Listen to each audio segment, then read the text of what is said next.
Now, this is the very last BBC One News Bulletin from what has been our home for over 40 years, Television Centre in West London, which has been sold and will be redeveloped. Before we leave here, though, Nick Hyam has been looking back through the archives of the broadcasts from this iconic building.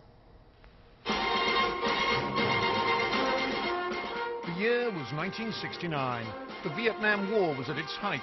Man landed on the moon, and BBC Television News moved to a new home, a futuristic television centre first conceived in 1949.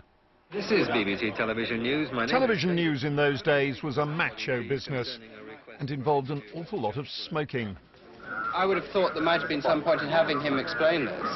There were some women. One became a star. About a car connected with an alleged bomb plot. Visiting the old studios, she remembered what an exciting place it had been to work. Everybody was working on typewriters, so there was a noise.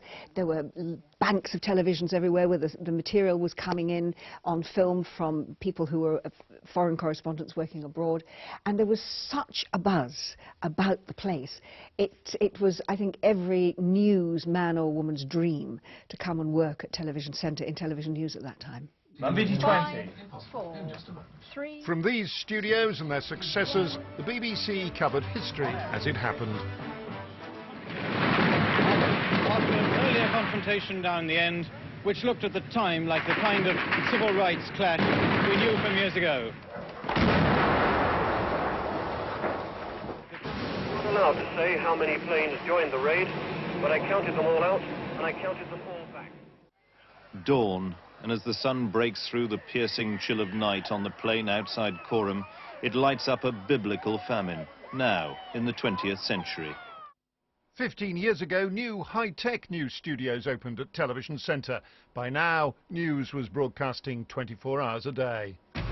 Terrorists attacked the heart of America with catastrophic loss of life. Bankruptcies, bailouts and trading bans triggered the most tumultuous week on world markets in living memory. Reporters risked their lives. Security! Get security! And sometimes Television Centre made the news. And I do apologise if you're hearing quite a lot of noise in this studio at the moment. I'm afraid that we have rather been invaded by some people who we hope to be removing very shortly. That was an IRA bomb. So from tomorrow, these studios and this, frankly by now, rather shabby newsroom will have shut down. But the show goes on. Television News is joining radio news and the BBC World Service at a new home in central London. Nick Hyam, BBC News, for the last time at Television Centre. So that's it. Do join us tomorrow for the BBC News at 1, which will be our first bulletin from Broadcasting House. Time now for the news where you are, and from the team here at Television Centre tonight. Goodbye.